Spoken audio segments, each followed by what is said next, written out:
My name is Matthew Johnson, and I'm turning 32 this year. I work as a mental health counselor in the psychiatric ward in a general hospital.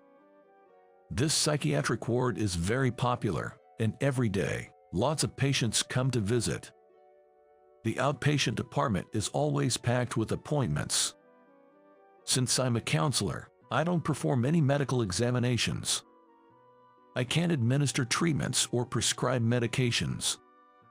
My role is to assist doctors and patients through psychological tests based on their needs. I've been at this hospital for 2 years now, and there's been a constant cycle of new counselors joining and leaving. It's perpetually short-staffed. Of course, today the appointments are packed as well. So, Dr. William Smith, who is in charge of today's outpatients, was in a terrible mood. William and I are the same age, but our personalities are the complete opposites, according to the nurses. He takes pride in having graduated from an elite medical school and lords his education over new arrivals. In medical school, there are cliques, and there's no denying that one's alma mater is highly regarded, more so than regular colleges. Even though he's skilled, his arrogant attitude had a bad reputation from the patients. Dr. Johnson, since the appointments are packed today, please make sure to stick to the counseling schedule, says the nurse, Linda Thompson, holding the records of patients scheduled for today's counseling. She drops the documents onto my desk, emphasizing, "Please be punctual." Apparently, my counseling sessions are famous for taking a long time. I become so engrossed in dealing seriously with the patients that I forget about time. Little gestures and choices of words, psychological tests, and other aspects are crucial in understanding the inner workings of a patient's mind, so I cannot overlook even the smallest signs. Trust with the patients is also essential. Many patients who come to the clinic have emotional scars, especially teenagers brought in by their parents. Nowadays, even elementary school children come to the clinic. It's a hard world to live in, I suppose. I'm doing my best to help them as well, and that often leads me to run over time. The nurses are constantly complaining, and I truly feel bad about that, but what can I do? In this respect, William doesn't miss a beat. When he's in charge of outpatient care, his decisions are quick, and his instructions to the nurses are spot on. He's highly rated among the staff. William and I are apparently referred to as the odd couple of psychiatry behind our backs. Put yourself in my shoes, Matthew, having to deal with complaints from the other nurses. Nurse Linda is my girlfriend. Everyone in the hospital knows about our relationship, so any grievances people can't tell me directly all get funneled to her. I'm really sorry, I'll be more careful, I say, lowering my head as if praying to Linda. Linda laughs softly and lightly strokes my head. I met her at this hospital. From the first time I met her, her brightness with a touch of shadow somewhere intrigued me. I just couldn't help but be drawn to her. I was the one who asked her out, and the one who wooed her. It took 2 whole months from our first date to the start of our relationship because it was Linda's first time. She's like the sun in this ward, radiating positivity. So patients and colleagues adore her. It seems the outpatient services have begun, and the presence of people bustling in the hallways has become more noticeable. It's going to be a busy day again. I checked the time on my wristwatch and called out to the corridor, "Come on in." This is the signal for today's battle to begin. Somehow, I managed to smoothly handle the counseling sessions, and so far, the nurses hadn't gotten angry with me for running late. At lunch, I breathed a sigh of relief. In the break room, I ate the lunch that Linda prepared for me. The daily highlight is this homemade lunch.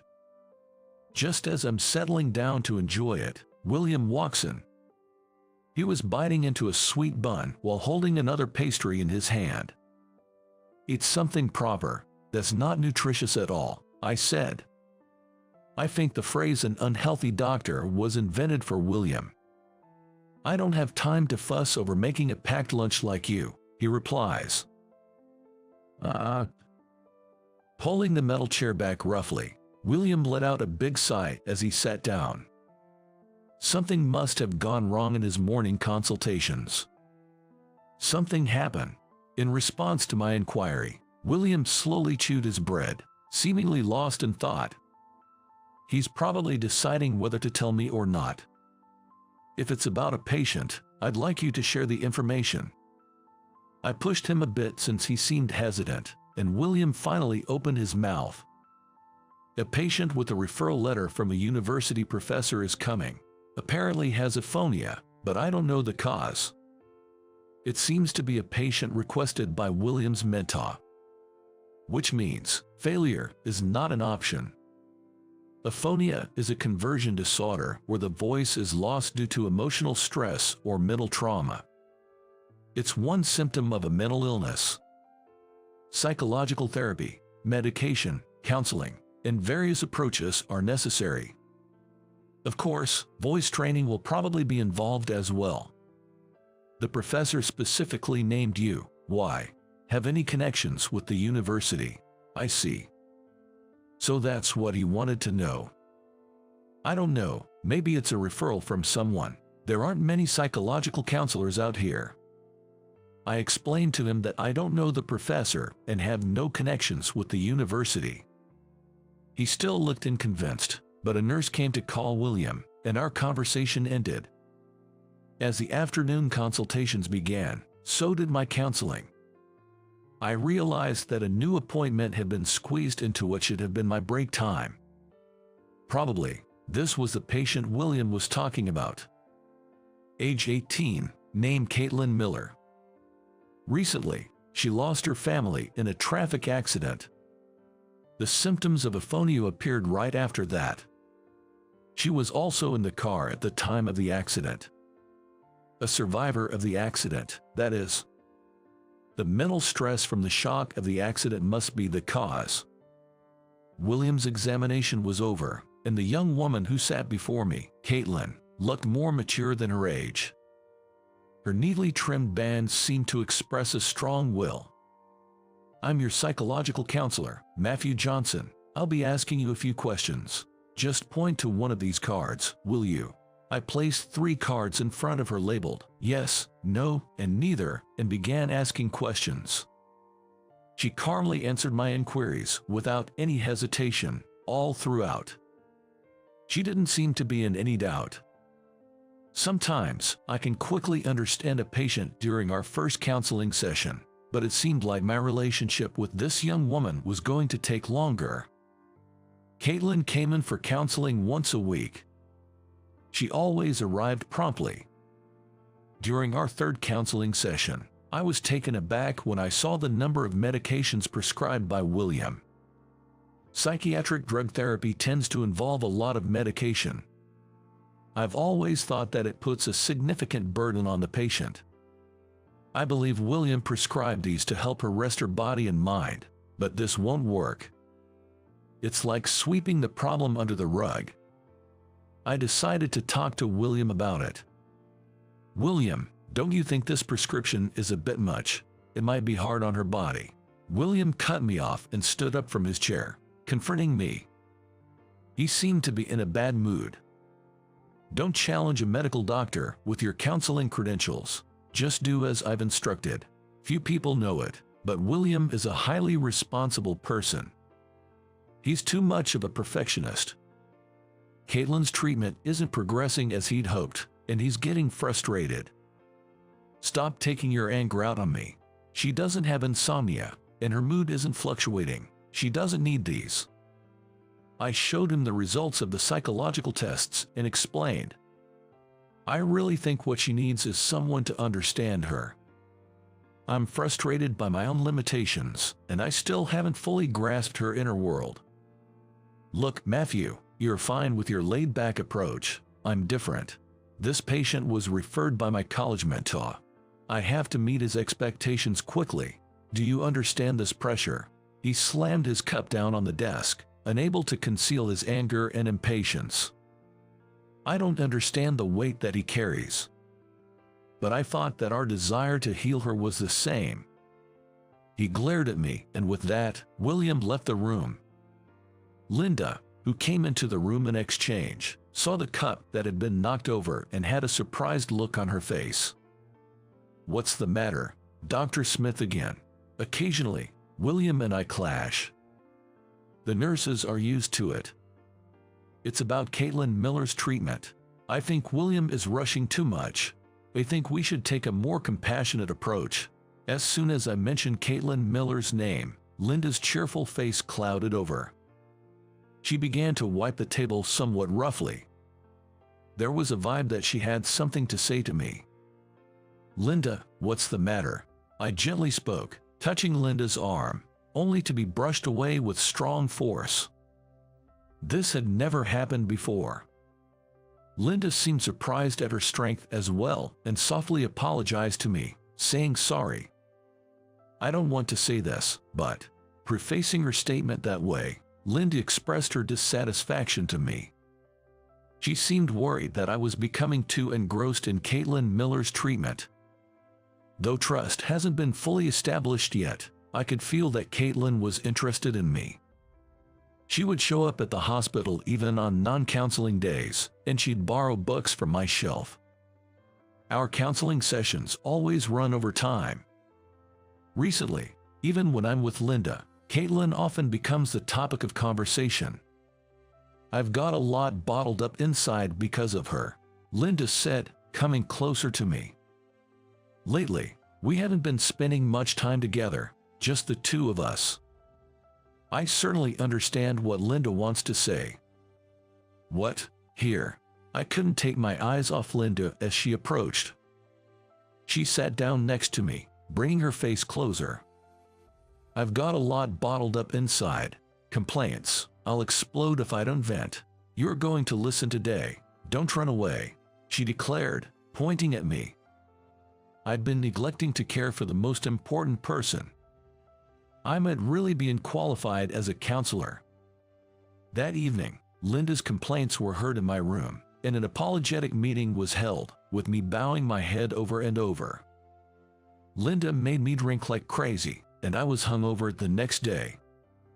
Fortunately, I had no appointments in the morning. I slowly drank my coffee while checking Caitlin Miller's psychological test results. I thought I might be overlooking something significant. If the initial approach is wrong, no progress will be made. Suddenly, as I looked at the psychological test results, the words that William said yesterday crossed my mind.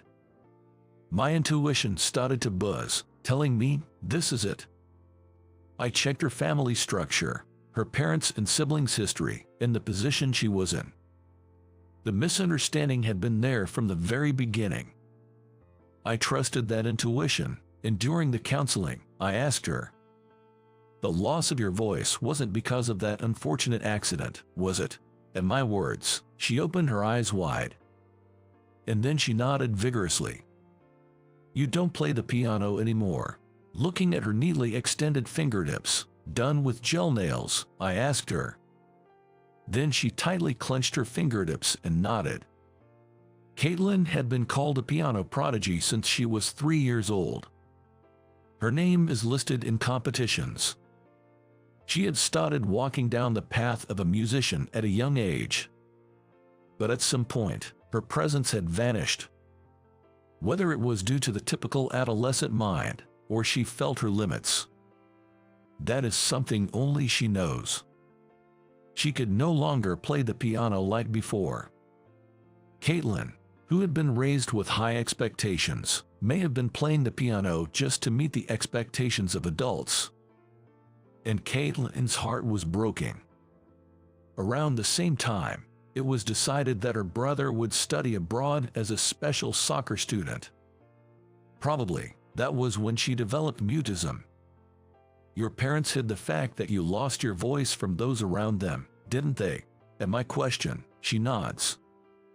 She had been absent from school for over 6 months.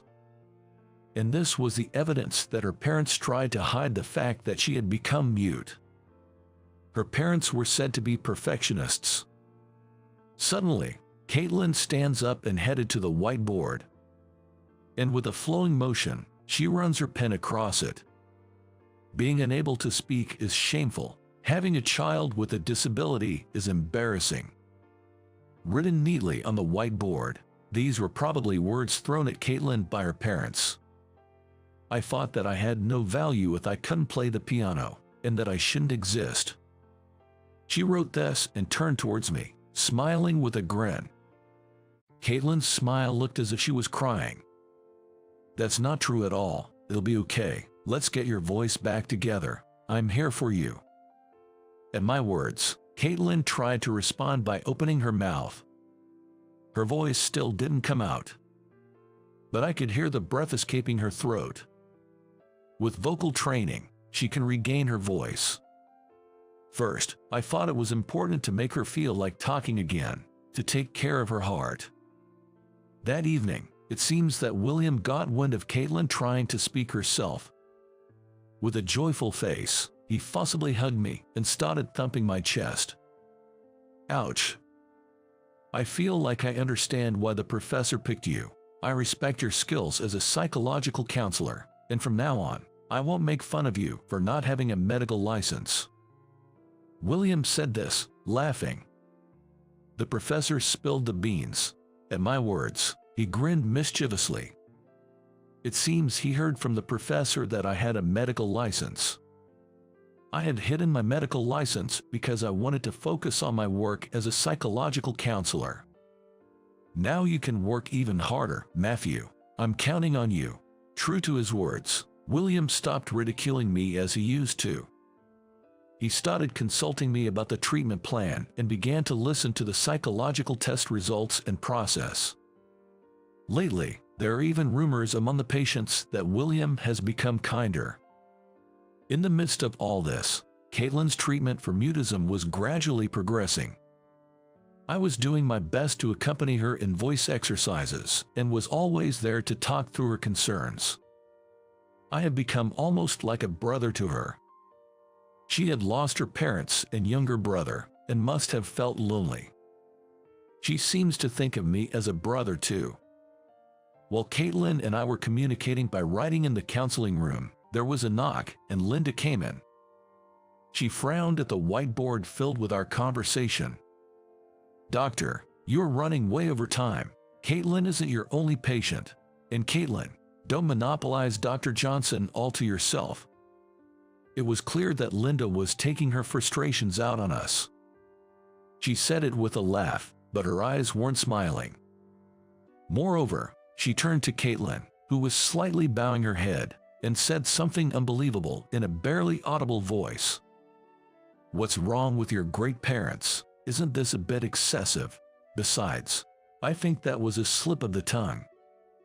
But it was something she should have never said. Linda, stop.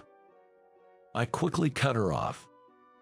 I hoped Caitlin hadn't heard, but the look on Caitlin's face when she looked up was very stern. She had clearly heard Linda's words. And she glared at Linda, trying to make a sound. But all that came from her throat was a soft wheezing sound. Caitlin tapped the whiteboard in frustration.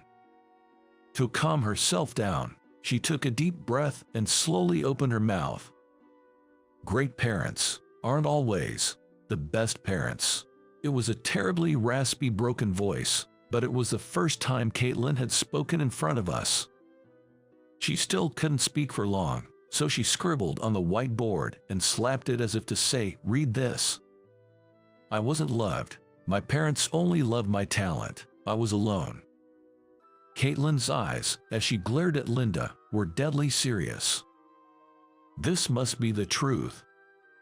Noticing Caitlin's intense gaze, Linda snapped back to reality and whispered a small "I'm sorry." Caitlin, I'm sorry. I shouldn't have imposed my own opinions on you. You see, my mother was a bit mentally ill. She was a very vague person, and sometimes she understood me, but other times she didn't. Linda said she hated her mother. She lamented her circumstances while caring for her ailing mother, wondering why she had to suffer this fate. Children can't choose their parents, can they? With those words, Linda began to shed tears. Caitlin looked at Linda, her face expressionless. But you've grown up to be a fine adult. I believe that's proof that your mom loved you. Caitlin wrote largely on the whiteboard. Reading those words, Linda broke down crying. You're right, that's true. Mom was trying so hard to love me, fighting her illness, and trying so hard. At this moment, Linda recalled a family outing that her mother had attended just once. She remembered how her mother had gone to the hospital several days before, trying to hold herself together just for that one day, and how she had prepared a packed lunch for Linda early in the morning. Linda couldn't stop the tears as she remembered. Besides, you have Dr. Johnson by your side. With a raspy, small voice, Caitlin's expression was very gentle as she told Linda this. Linda wiped her tears and smiled back at her.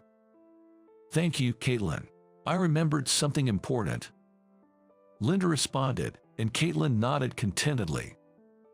Caitlin's treatment continued to progress smoothly, and she soon forgot she had ever suffered from selective mutism. Today was the last day of counseling. William was also there to see her off at the entrance. It seemed he couldn't poorly treat a patient who was sent from a university professor. At the entrance, Caitlin bowed. And then she looked up at me, smiling mischievously. What? I asked, sensing she had something to say. Dr. Smith, Dr. Johnson, thank you so much for everything. And Miss Thompson, thank you too, Caitlin began, her words filled with gratitude. William scratched his head, looking a little embarrassed. Dr. Johnson, please be sure to invite me to your wedding with Miss Thompson. Let me play the piano, she continued. At this, Linda and I exchanged glances, both of us more embarrassed than anything else. Caitlin's face was beaming with joy. Linda looked down, seeming embarrassed. Then, next to her, William exclaimed in astonishment. What? Wait, you two are in that kind of relationship, huh? We were all surprised at his words. The fact that we were dating was well known within the hospital. We were astonished by William's obliviousness to this fact. Dr. Smith, you'd better fix your cluelessness, or you'll never find a wife. See you later. With these sharp words, Caitlin smiled sweetly. William, his shoulders slumped in disappointment, weakly waved to Caitlin. I casually took Linda's hand. People are all different, and it's those differences that make it interesting. And if we lack something, we can always make it up for each other. What should I say in my proposal?